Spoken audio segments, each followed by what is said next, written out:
Make it fast.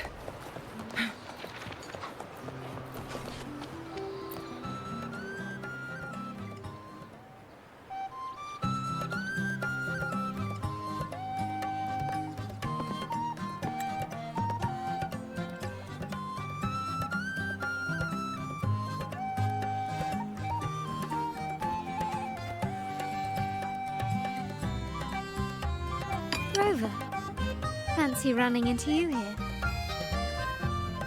Won't you dine with me? Ms. Margarita asked me to sample her newest pizza, but my goodness, these portions.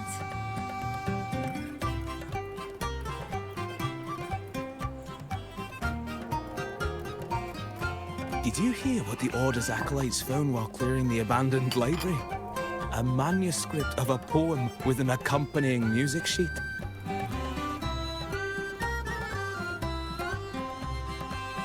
The public has already caught wind of its contents. Did you know it was signed as Golden Anthem?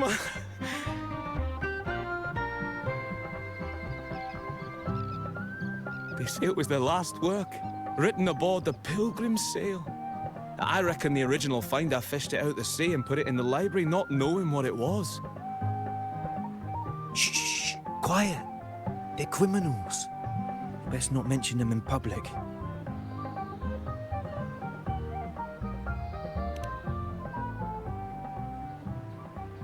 Shh. That name is not to be spoken of in Raguna.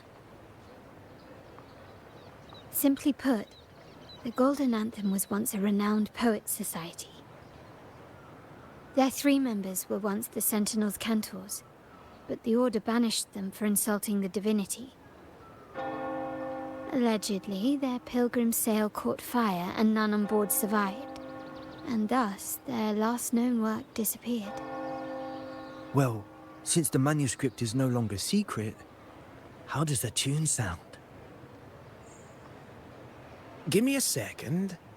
Let me think.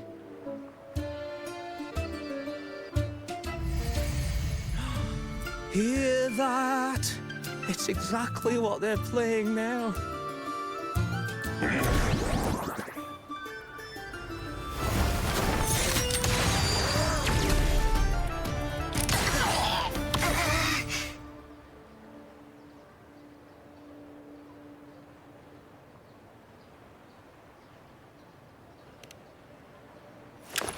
Well, it would appear they were possessed by Daemons, just as this very article suggests.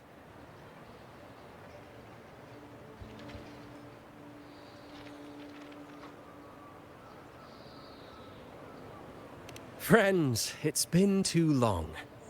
I gather you were also listening in on that conversation about the Golden Anthem's last work? What did you mean by Daemons? Resentful of the Order's verdict, they committed to paper a curse upon Rinascita and Raguna.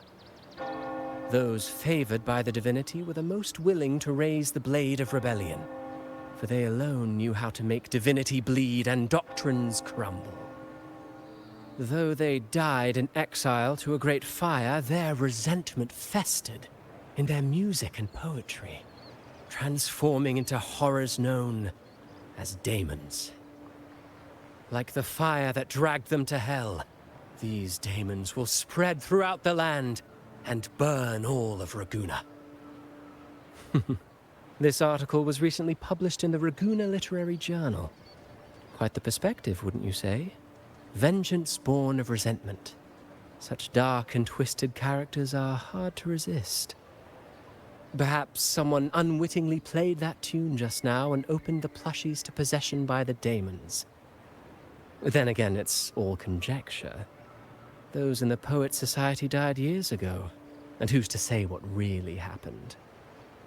Now, if those vengeful spirits really do exist, well, out of all the patrons here, they went straight for you, Rover.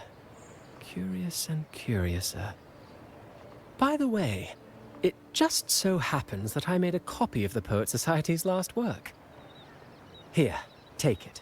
Consider it a little souvenir from your spirited encounter. Maybe it'll prove useful later. Goodbye, friends, A change of venue is in order. I must finish my play.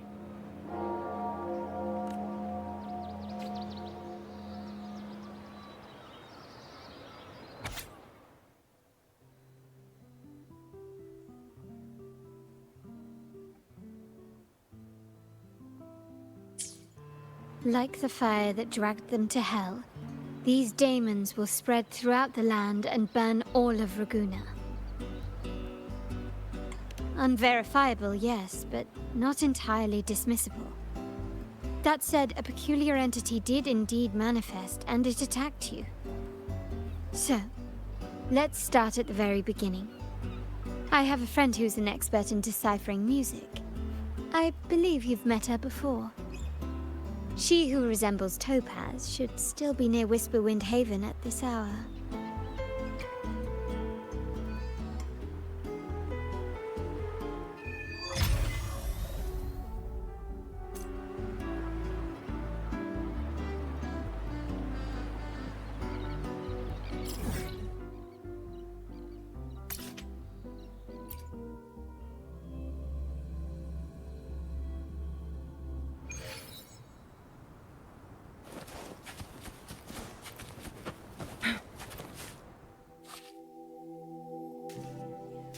In her world, poetry and music hold equal sway. Shh. Listen carefully. Strum my strings for the endless dance of time. To fly is not to flee, but to journey towards the dreams. All the hopes will set us free from doubts and fears deep within. Let the sunrise gild our wings, let the twilight soothe our Follow the song to find the her. skyward forever wild and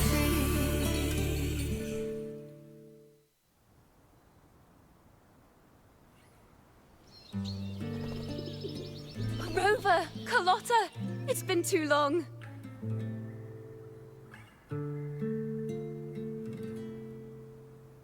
You really must adore that song.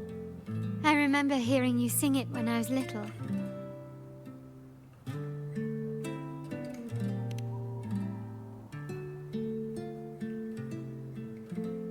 When I was a child, whenever I passed by Ciaccona's house, I'd always hear music drifting from the courtyard.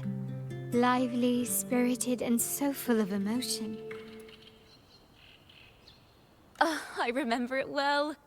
Those two guards of yours were like giants from Septimont. Easily 200 pounds of pure muscle.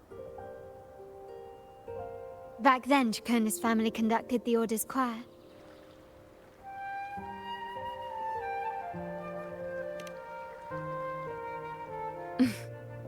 How should I put it? Well, as they say, families are always rising and falling.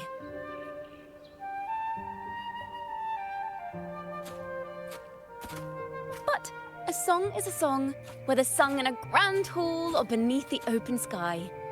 As for family matters, let the past stay where it belongs. Anyway, the two of you came in such a hurry. I suppose you're not here to take in the music?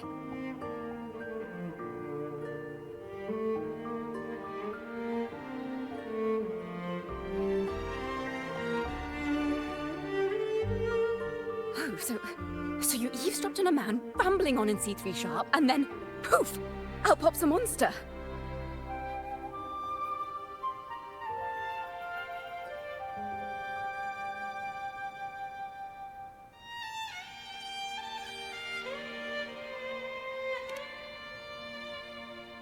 It is the point. I need to know what kind of music could possibly have the power to conjure up those monsters of yours.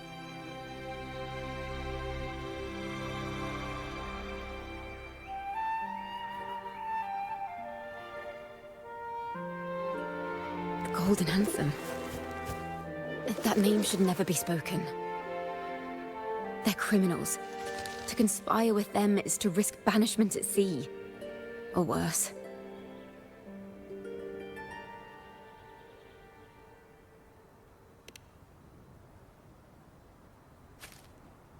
Don't worry. This won't be the first time we've crossed paths with the Order. Fine. From what you've told me, the composers of this poem cursed Rinascita, spelling the fall of Raguna. When the poem is played, some type of horror appears. If I understand correctly, that's what attacked you and Carlotta. If you ask me, this story is a right load of codswallop. I don't believe a simple little poem could curse Rinascita. Then you... We need to get to the heart of this poem and music mystery. Let me join you. I can't resist a good adventure.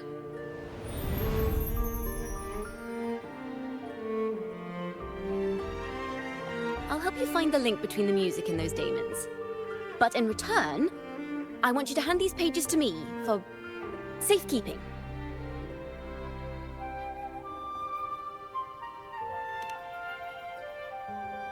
Then we have a deal. Since you believe this music summons them, how about we test it for ourselves? I've already memorized the sheet music. It's risky, but there's no surer way to find out. Wouldn't you agree, Rover?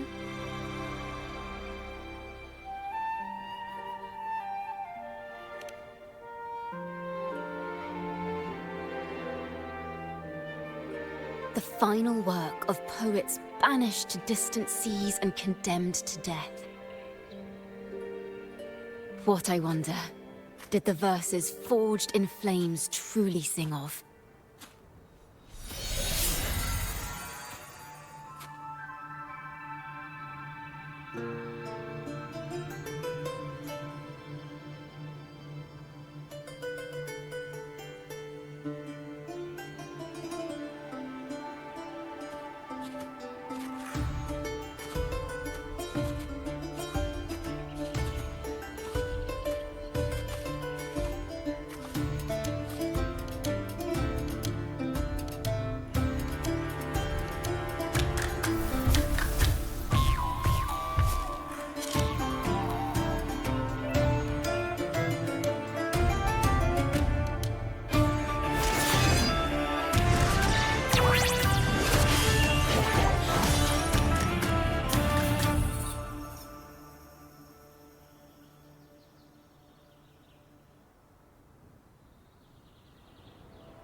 They are just like the ones that attacked us in the restaurant.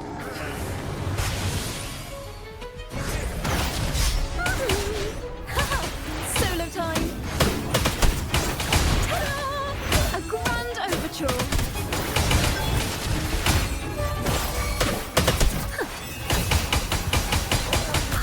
Bring it on! Together we vanish. Feathers in sinners. Thanks for watching! Ta-da! Listen! The trio of destiny!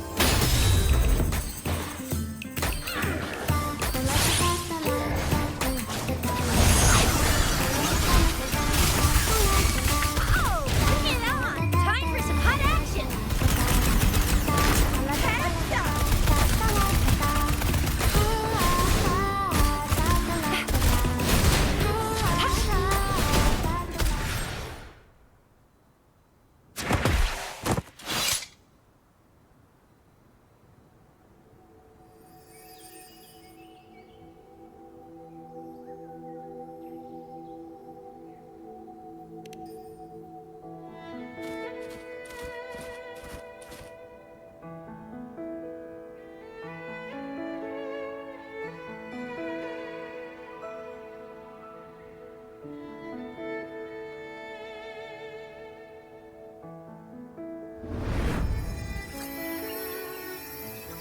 They burn in despair, resentful of the Order's verdict, till their last breath. Their last work is nothing but a curse upon us all. With our bodies to fuel the fire, the ensuing furnace shall forge Raguna's true gold. Is it saying Raguna will burn to the ground?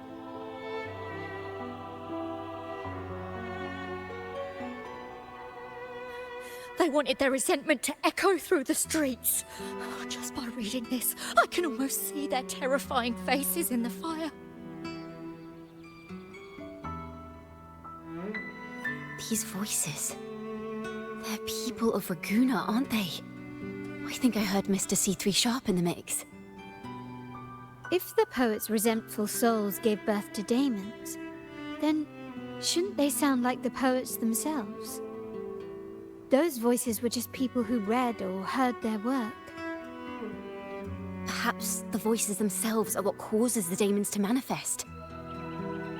In the legends, Daemons are born of death and curses. But what we've seen isn't like that, no. They're more like horrors created from people's words and imagination.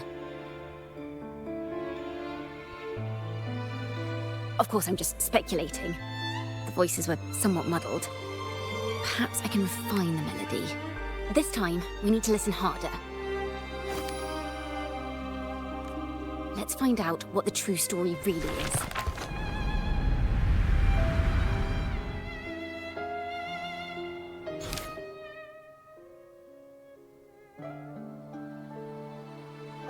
This is a realm created from melodies. Music can transcend space and time to bring memories and stories to life.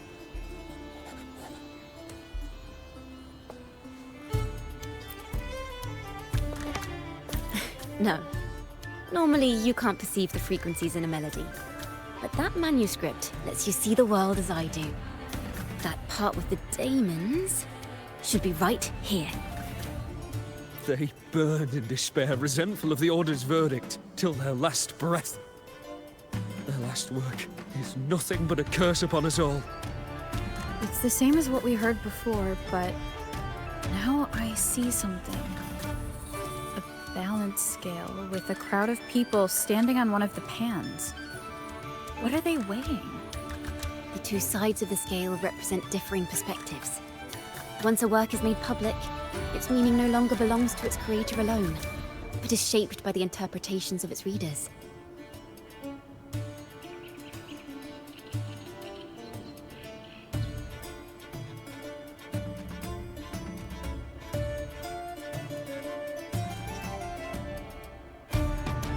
Perhaps it was a simple poem at first, nothing more.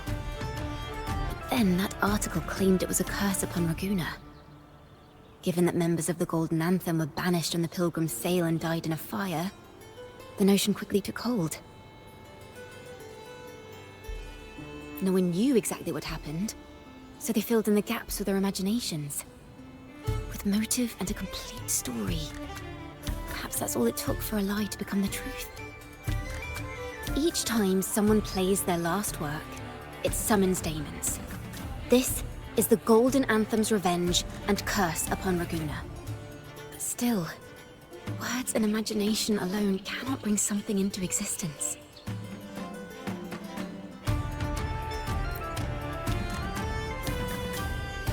Yes, someone must have used them to create the Daemons. What if the mastermind pulling the strings from the shadows is the author of that article? Daemons are bound to their creator, so it might not be a coincidence you felt them target you at the restaurant. There could be a connection between you and this mastermind. Or perhaps they have their own reasons for wanting to see you silenced. Imagination knows no bounds. If left unchecked, such incidents will only increase. For resonators, dealing with them isn't much of a challenge. But for ordinary folk, it's enough to spark panic across the city. Finding the one pulling the strings should be our priority.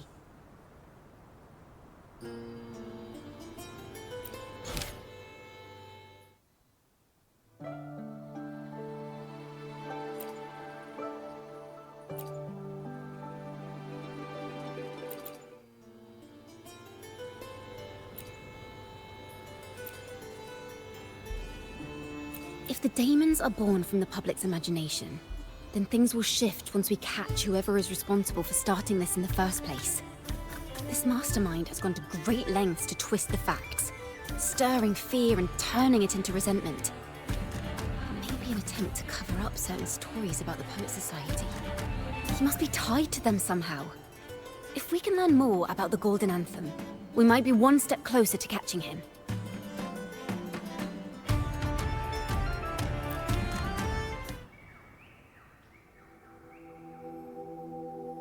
Music and poetry are born from kindness and hope.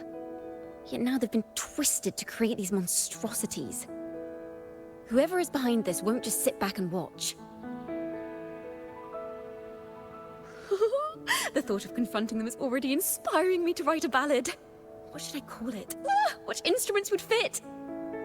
Our enemy hides in the dark, while we remain in the light. If that's the case, we need to split up. With your tenacity and Ciaccona's expertise, we will uncover the truth. Someone has pointed a gun at Cat's Eye. Someone ought to pull back the curtain and expose them. The family has its ways. Tracing the article's source and finding this mastermind won't be a problem. If we find melodies connected to the Poets Society, I can bring the past into clearer focus. I've got it, Rover! I know a place where they've definitely left their mark. Let's go! Onward to new melodies!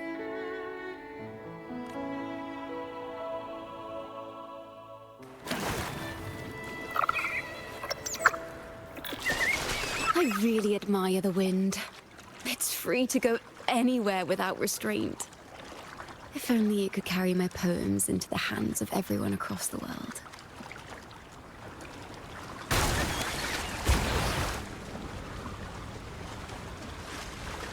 La da da da da da da. La da da da da da da. La da da da da da da da da da da da da.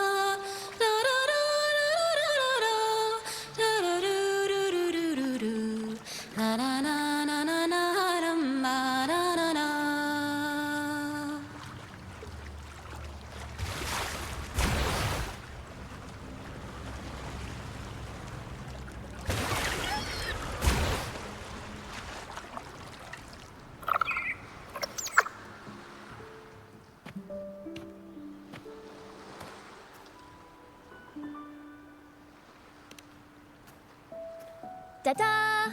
Welcome to Requiem Paradise. This is where Raguna's musicians lay their old instruments to rest. For the people of Raguna, the sea is everything. We live and sleep by the sea, and our souls drift out to sea when we pass.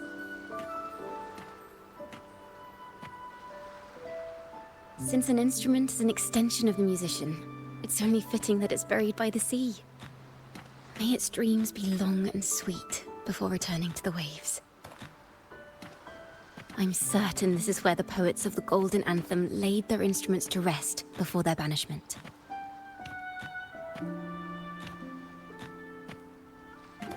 What's wrong? You seem troubled.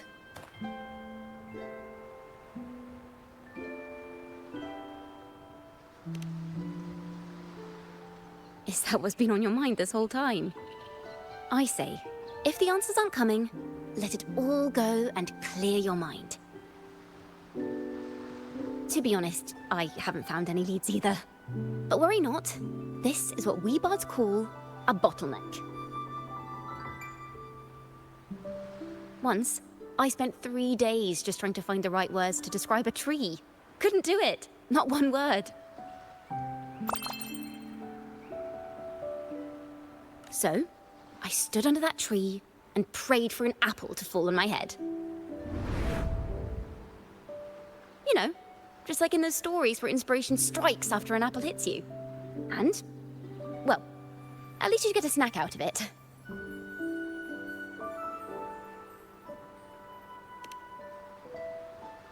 Sadly, the apples weren't ripe and none fell. No free nibbles for me, unfortunately.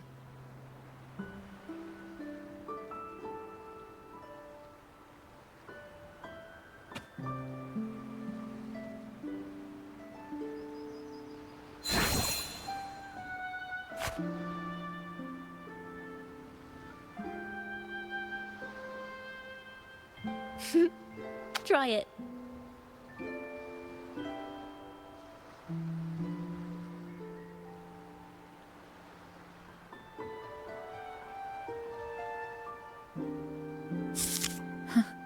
It's a real apple. Later, when I finally decided to leave, I looked up through the gaps in the branches and suddenly saw a blooming flower atop a cliff. Turns out, even without an apple, inspiration may yet strike. But if I hadn't stood there, I might have missed that unexpected burst of beauty. So, maybe this is enough. Let's put aside heavy thoughts and continue our walk with a clear mind.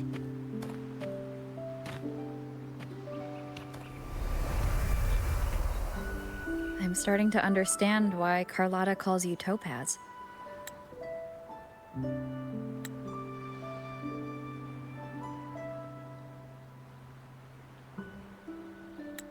Is that so? But I'm nowhere near as dazzling as the sun. If anything, I'd rather be like Icarus in the story. Soaring freely in the sky, even if it means falling in the end.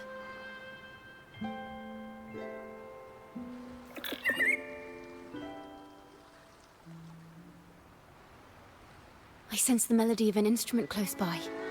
Let's search for it.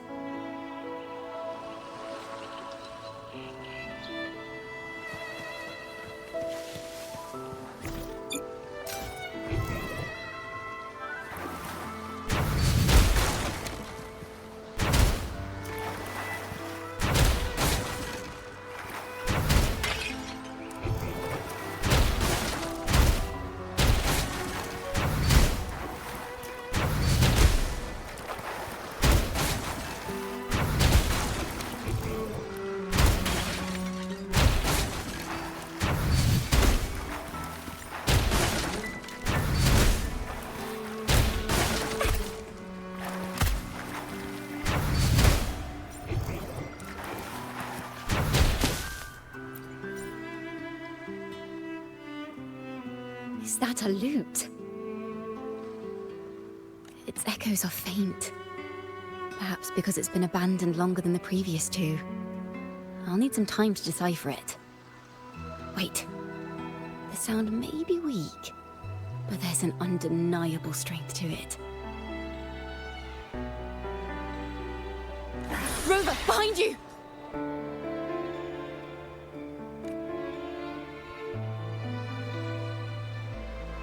It seems this lute likely belonged to a member of the Poet Society.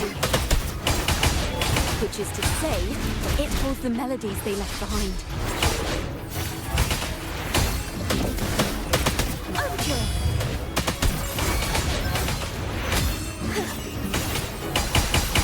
Oh, bring it on!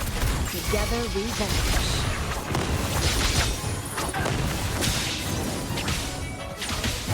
Be reduced to cinders. Sever!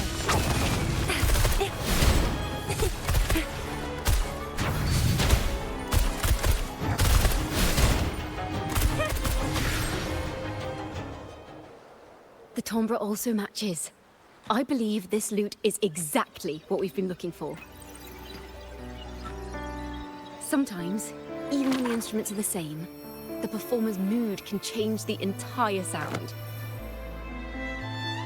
For example, this lute doesn't seek to boast. It speaks softly, like a traveler sharing a story over tea in the warmth of an afternoon. The true purpose of music is to express what words cannot.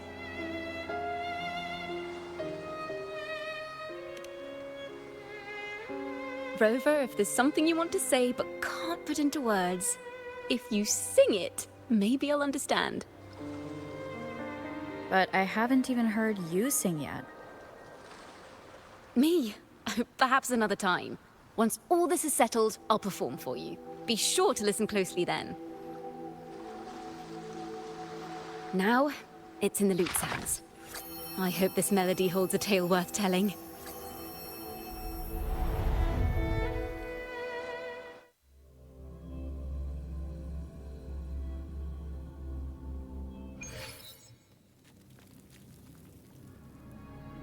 Listen, I hear something up ahead. It seems like an interrogation room. This melody carries the weight of the Poet Society interrogation. Take care with each step. The melodies left by these instruments are extremely fragile. The realm we're about to enter will appear fragmented.